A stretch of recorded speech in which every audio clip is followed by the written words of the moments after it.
Hi there, my name is Kelly Smith. I'm the training coordinator here at Kentucky Spin, and I wanted to reach out to you guys for just a minute regarding something that we're doing here at Kentucky Spin that we're calling Act Right, Do Right.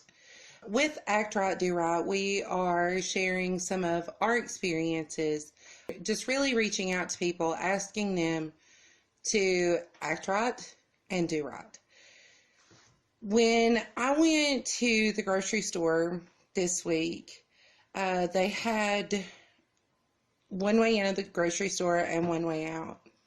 As I'm walking in, two people are coming out the entrance. Of course, there was a guy standing at the door, a greeter or something of that nature, but he was not enforcing anything. And I realized that these people that are employed by these stores may not be, compensated in a way that would make sense for them to be confrontational. Or maybe they don't feel comfortable being confrontational. Either way, there was someone there, but they were not monitoring how people were coming and going. I was frustrated by that, but I wasn't scared by it. And let me insert this. I'm not afraid of getting sick. But what I am afraid of is if what they say is true, I'm afraid of carrying it into my grandchild that lives in my home, or my husband who has high blood pressure, or my grandmother if something happens and she needs me, or my mother if something were to happen and she needs me. And if I'm unknowingly carrying this virus around, whether I'm sick or not, I would not want to infect anyone.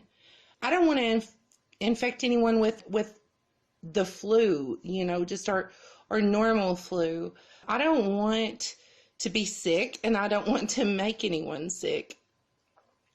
In the past, 3 weeks, 4 weeks now, I've no concept of time. I have started waking up at night having panic attacks. If you have never been awoken by a panic attack, then congratulations, because they're awful. I have been extremely irritable, headaches, stomach aches, things I've never experienced to the degree that I'm experiencing them now. And I realize that these are all manifestations of kind of mental stress and things that, we're going through mentally and emotionally. I've always worked from home. Well, I've worked from home for several years now, and so being at home doesn't bother me. Only going out once a week or once every 2 weeks, that doesn't bother me. What bothers me is that I have a lot of young people in my life who are not taking this seriously. And I have a really hard time with that, because there are people that I love, not only my family members, but one of my closest friends' husband just had a quadruple bypass. You wouldn't know that when you walk up to her and you're standing a foot from her in the grocery store. You wouldn't know that you could potentially be carrying something, whether you're sick or not, and that she could carry that back to her medically fragile husband. So what I'm asking is for you to think of me and my family. When you decide that you don't want to wear a mask, or you don't want to social distance, or you want to go out the wrong way, or whatever the case may be, I'm asking you to please think of my family, think of me, and act right and do right.